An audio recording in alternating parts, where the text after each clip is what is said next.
Indonesia memiliki lebih dari 1.300 suku dan juga 300 kelompok etnis yang sudah tersebar di dalamnya. Etnis Jawa dikenal dengan budaya yang menjunjung tinggi kesopanan, keramahan, dan nilai-nilai kebersamaan. Meskipun sudah di perantauan, tradisi etnis Jawa tetap dijaga. Misalnya, memperingati acara selamatan atau sekedar kumpul makan bersama itu menjadi cara untuk mempererat tali silaturahmi antar etnis. Minang merupakan etnis yang sudah tersebar di seluruh dunia, salah satunya di kota Medan. Dan berikut adalah kebiasaan orang Minang.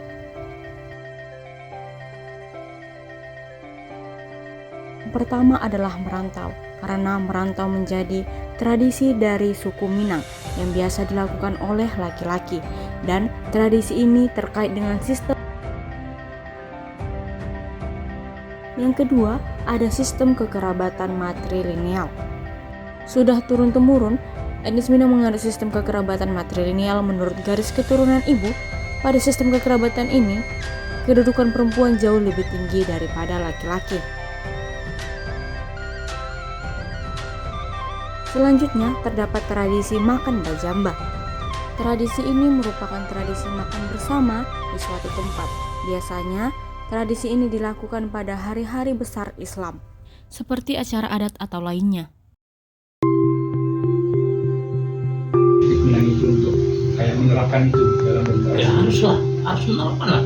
Di mana bumi dipijak, di situ langit dijunjung. Artinya walaupun itu beda tradisi kita dengan di mana kita, contoh di Medan kan bukan Priaman, Melayu, Batak, tapi itu khusus kan untuk kota Medan Melayu kan, Melayu.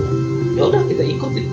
Makanya orang Minang ini dia cocok di mana aja tinggal, dia tidak menyesuaikan diri dia sama, dia tidak harus orang itu menyesuaikan dirinya kepada sama dia, enggak, dia yang menyesuaikan kepada orang setempat. Bahasa Minangnya ada nggak sih? Bahasa lokalnya. Ya itulah tadi saya bilang tadi, di mana bumi dipijak, di sini langit dijunjung. Arti kebiasaan apa di situ, ikuti, jangan plan keluar dari itu. Nah itulah dia ya. Kalau dalam adat kan apa? Itulah dalam adat.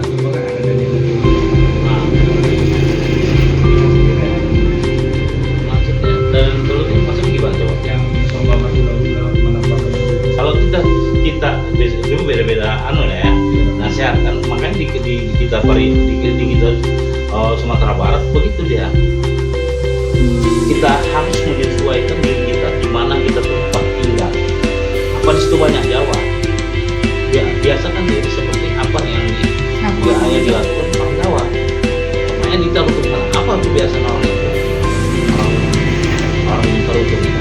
Dia harus ikut, tidak bisa memaksakan yang dia punya prinsip atau yang dia punya pengetahuan ataupun yang dia punya kemampuan, harus hidup selamat. Kalau dia tidak mengikuti itu, akan selamat. Dia selamat. Makanya di mana Minang itu selalu, di mana dia berasal, di mana dia tinggal.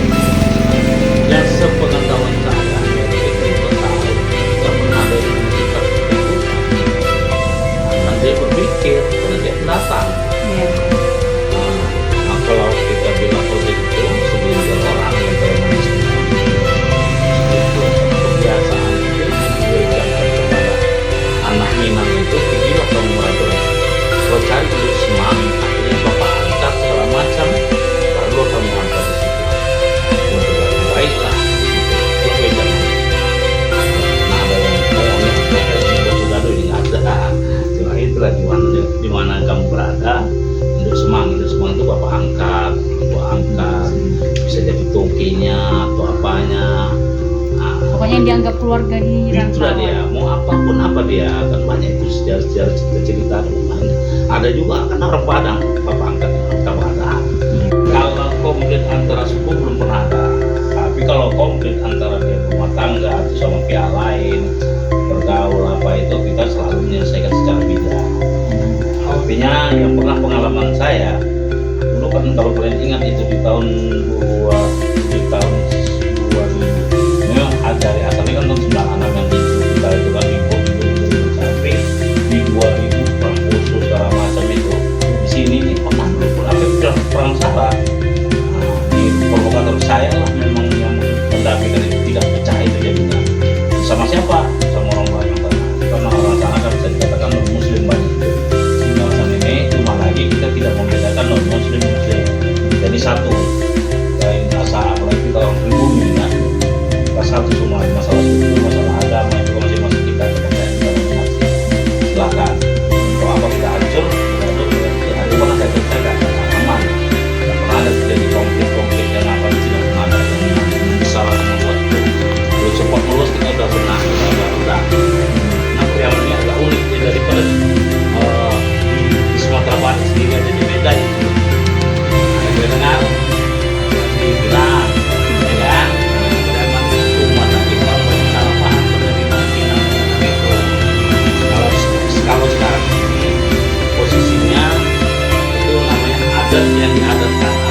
memang adat itu perbuatan, memang apa, tapi yang sesungguhnya yang dibuat itu dia tidak lepas dari kalau di Minang kan anunya kan ada pesan di syarat pesan di kitab pula, artinya dia berdasarkan kitab Al-Quran, dia tidak akan jauh dari situ larinya. Orang manusianya yang menjalankan yang salah kebanyakan. Udah ditata, biasalah ya di agama manapun. Ini jalanmu ini lurus, sampai juga ini juga gitu lah ya. Masalah gitu kan Pak. Masalah terkait orang kan gang itu gang sempit Pak. Jadi mayoritas Islam. Tapi kemarin ada orang Kristen yang salah satu tinggal di situ, tapi itu diusir Pak. Istilahnya nggak boleh ada orang Kristen situ. Itu kira-kira Bapak tahu nggak masalah itu Pak? Nggak pernah dengar itu Amr ini, kan belum pernah terjadi di Bromo di mananya belum. Saya alhamdulillah dari mulai Kelembilan dari simpang depan ini sampai ke ujung sana saya hafal. Samping masjid. Iya samping masjid itu. Masjid Silaturahim kayaknya. Mana pernah ada terjadi? Kemarin ibu itu. Ada di Sisu, mana pernah silaturahim, mana ada orang Muslim, mana ada orang kita Kristen, nggak ada. Apalagi ini orang saya pun untuk membenahkan masjid ini, mendudukkan perkara masjid itu, menduduk perkara kan ada masalah sedikit, masalah musola, tata cara kenapa ini tercipta suratnya jadi satu. Saya ikut terlibat di situ, saya mau menjelaskan karena saya paham dengan itu kan. Nah, mana pernah ada berseteru, dan itu pun orang asli Muslim semua, mana ada orang lain nggak ada. Orang Minang pun malah lagi semua dari ujung Rata-rata Minang. Pariaman lah kita bilang. Nggak ada, belum pernah nggak ada itu terjadi itu. Nggak, pokoknya di Bromo bisa dikatakan mainan area lah, nggak ada, belum pernah ada itu yang bertabrakan antara ya artinya ras lah, apa belum pernah. Tapi kalau dia badan yang berbadan hukum itu kan dia sana yang di Jalan Adinegoro. Apa itu namanya? Apa namanya? BN3. Apa itu Pak? BN3. Tunggu dulu ya. Apa nama itu Kak? Kumpulan Badan Musyawarah Masyarakat Minang kalau nggak salah. Nah, namanya ada gedung itu Pak. Gedungnya tempat itu. Nah itu yang kalau yang berbadan hukum. Keunikan Minang ini dengan suku lain beda. Bedanya kemana? Saya perhatikan yang saya tahu, yang kompak 100% itu nepotismenya kurang kalau orang Pariaman ini, orang Minang lah kita bilang. Nggak sama dengan suku lain. Suku lain nepotismenya tinggi. Satu suku aja kadang-kadang udah luar biasa alpanya kan. Kalau di apa kita ini agak kurang deh tuh. Dia siapa yang potensi ya udah maju kau. Kalau nggak potensi nggak bisa kau diangkat. Begitu gitulah bahasa kasarnya begitu itulah kan. Kalau suku lain kan uniknya dia itu. Kalau nggak bisa nih belajar kau supaya bisa kau gini ya. Kan ada dia motivasi gitu kan. Kalau di Minang ini kan rata-rata ya boleh kalian lah. Apabila ada Minang yang memimpin, ada nggak saudara ya? Ada. Itu keunikannya. Contohnya kadang-kadang bakti sosial, kadang ada gabung, ada bencana alam gitu kan. Bencana alamnya di sini seperti ya bencananya seperti ya kebakaran, banjir gitu kan, di daerah Maimun, itu kawasan rajin rutin banjir. Contoh nama organisasi yang pernah berkolaborasi? Ya kalau itu Pandawa, yang saya ingat di Pandawa itu para anak